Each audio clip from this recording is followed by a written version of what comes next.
بسم الله الرحمن الرحیم. خب در این جلسه رسیدیم به قسمت دوم داستان عبدالله ابن سلام. یادتون باشه الحسین ابن سلام با صاد بود که وقتی ایمان آورد پیامبر خدا صلی الله علیه و آله گفت نه دیگه تو از این لحظه عبدالله هستی، و ایشون هم گفت دیگه این محبوب ترین اسم هست. اگه یادتون باشه عبدالله ابن سلام یک فرد یهودی و عالمی بود که مورد اعتماد همه مردم بود تو مدینه. حالا این مسلمان شده بود. یادتون باشه گفتیم اومد پیش رسول خدا صلی الله علیه و آله گفت یا رسول الله من اسلام خودم رو پنهان کردم.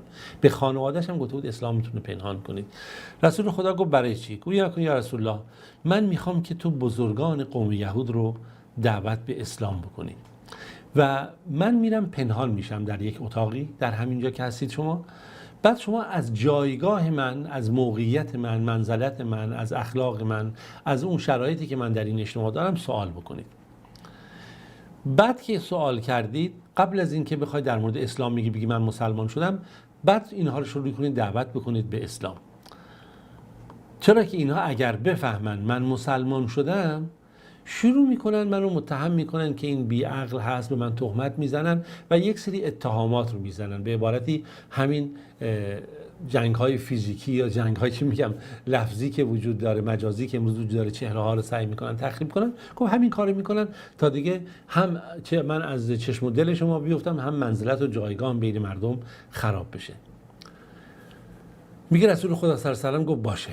من در یک اتاقی اونجا پنهان کردن، بعد دعوت کردن که یهودیان اون بالاخره سرانشون اینها بیاند و پیامبر اینها رو تشویق کرد، دعوت به اسلام کرد و به اینها گفت بالاخره اگه ایمان بیارید براتون بهتر هست، من پیامبر آخر زمان هستم، من تکمیل کننده دین انبیاء سابقه هستم و اون چرا که میدونست از کتاب‌های بالاخره سابقه برای اونها که خداوند بهش وحی کرده بود برای اونها گفت آیات الهی.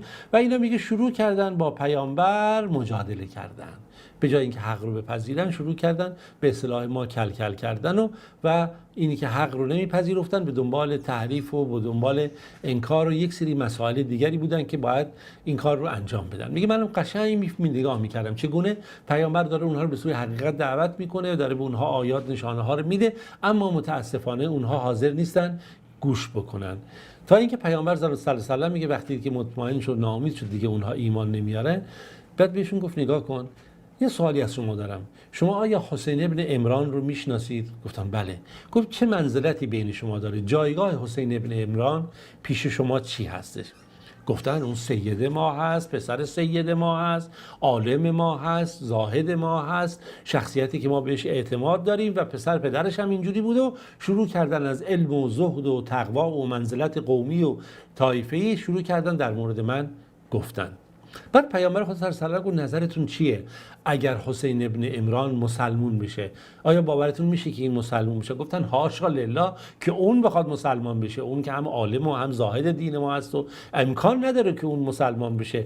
ما به خدا پناه میبریم که اصلا اون امکان نداره بخواد مسلمان بشه، پناه بر خدا و از اینجور حرفا. میگه در این لحظه من یه دفعه بیرون اومدم به نزدشون، گفتم ای یهودیان خوب گوش کنید، از خدا بترسید، رو بیارید به این دینی که محمد صلی الله علیه و سلم آورده و تکمیل کننده دین انبیاء سابقه و دین ما هست.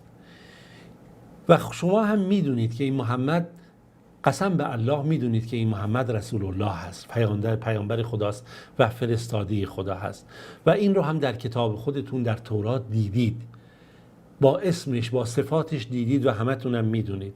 و من شهادت میدم که الله یکیست، هیچ شریکی نداره و ایمان میارم به الله و اینکه محمد صلی الله علیه و سلم پیامبر خداست، اونو تصدیق میکنم و من این حقیقت رو میشناسم.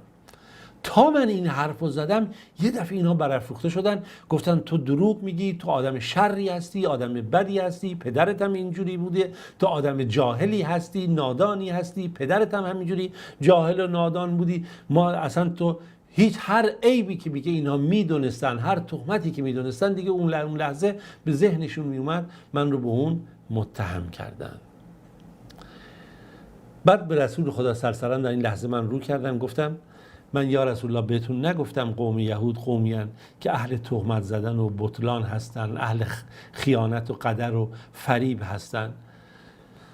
در هر صورت دیگه این جریان تموم شد و عبدالله بن سلام دیگه بعد از اون خودش و خانواده‌اش مثل یک فرد تشنه رو به اسلام آورده بودن و هر لحظه سعی می‌کردن از این چشمه اسلام سیراب‌تر بشن و بیشتر لذت ببرن. ایشون توجه بسیار زیادی به قرآن داشت، تمام فکر و ذکرش تلاوت قرآن بود و زبانش هم دائما مشغول ذکر و تلاوت و یعنی فکر و زبان همه مشغول بود و تازه بود به تلاوت قرآن که امیدواریم خداوند این رو نصیب همه ما بکنه که زبان و فکر و قلبمون حداقل در روز لحظاتی با کلام الله رب العالمین تازه بشه.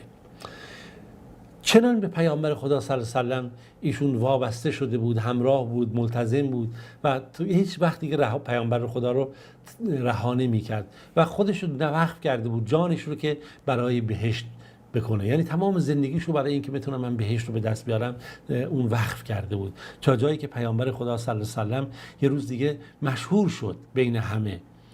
داستانی رو که همه نقل می‌کردن که این عبدالله بن سلام این گونه هست که این چنین داره عبادت میکنه و این داستانی هست که قیس بن عباده نقل میکنه و دیگران که ایشون میگه ما نشسته بودیم در یکی از حلقات علمی بود در مسجد رسول خدا صلی الله علیه و سلم.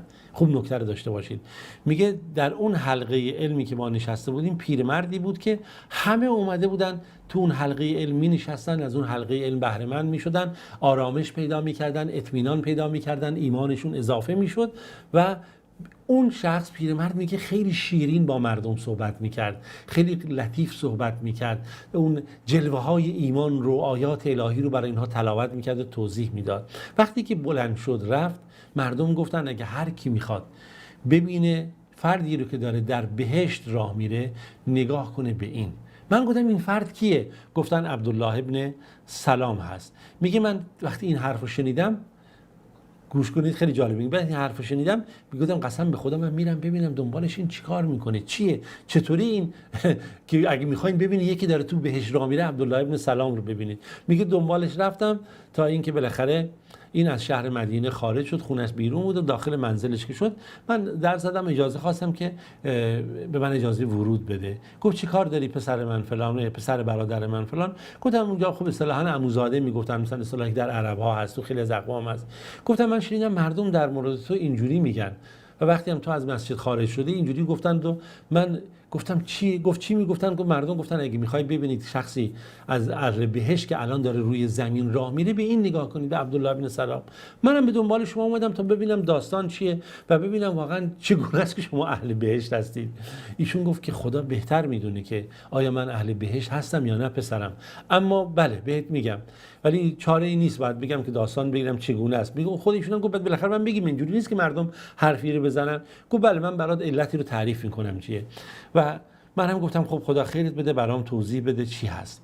عبدالله بن سلام میگه که بله من توی یکی از روزها شبها خوابیده بودم زمان پیامبر خدا صلی الله علیه و سلم. حالا این داستانی که شخص نقل میکنه بعد از رسول الله صلی الله علیه و سلم بود و دیدم یک فردی اومد، من گفت باشو. منم بلند شدم تو خواب، دست منو گرفت و من اول میخواست به سمت چپ بره، من در مسیر چپ بودم، دست منو گرفت که گفت نه در این سمت بیا، در مسیر راست و اون مسیر چپ رو رها بکن و من حرکت کردم در مسیر راست، مسیر واضح و روشنی بود. گفت در همینجا حرکت کن تا رسیدیم به یک باغی، یک باغ بزرگ و با صفایی که سرسبز و تراوت ویژه‌ای داشت که اصلا نمیشه توصیفش کرد. در وسط اون باغ یک ستون بزرگی بود که از زمین تا آسمون اون ستون کشیده میشد که حلقه های از طلا این ستون رو چیکار کرده بود؟ مزین کرده بود. به من گفت که از این حلقه ها اینا از این بالا برو. من گفتم نمیتونم. میگه بالاخره یک چیزی آورده که مثلا من از اون مثل نردبانی بالا رفتم و تا این رسیدم به بالای این ستونه که دارای حلقه های طلایی بود و این حلقه ها رو اون بالا گرفتم با دستان خودم و همینجوری من معلق بودم تا صبح که اونجوری بود.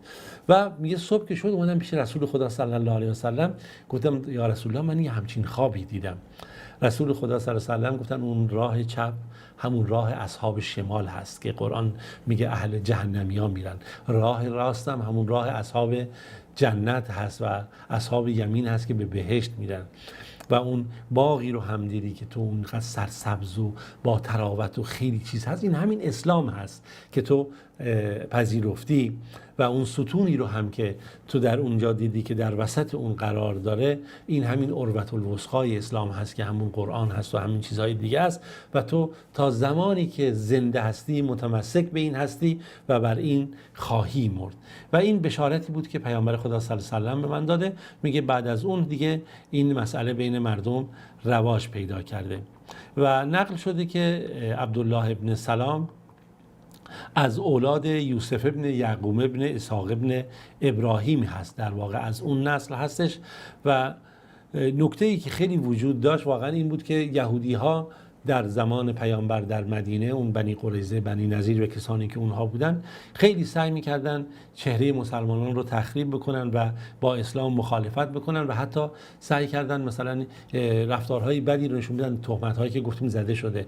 و حتی در مورد عبدالله ابن سلام بحثی میگن آیه قرآنی که نازل شده بر اساس روایات اینجوری نقل شده که خداوند در آیه 113 تا 115 که فرموده لیسوا سواء من اهل الکتاب امة قائمة یتلون آیات الله آناء اللیل و هم یسجدون، که میگه خدا برابر نیستن اهل کتاب با همدیگه. چرا؟ از اونها کسایی هستن که آیات قرآن رو، کتاب رو میخونن و در شبها سجده میکنن، ایمان به خدا دارن، امر معروف و نهی از منکر میکنن و در خیرات تلاش زیادی میکنن. گفته شده که این در فضیلت عبدالله ابن سلام اومده. و خب مواردی رو هم که اینجا نقل کردن بعضی از افرادی که در بحث شأن و نزول آیات قرآن هست مثل واحدی و دیگران اشاره به همین داره. نکته خیلی جالبی هست که معاذ بن جبل میگه که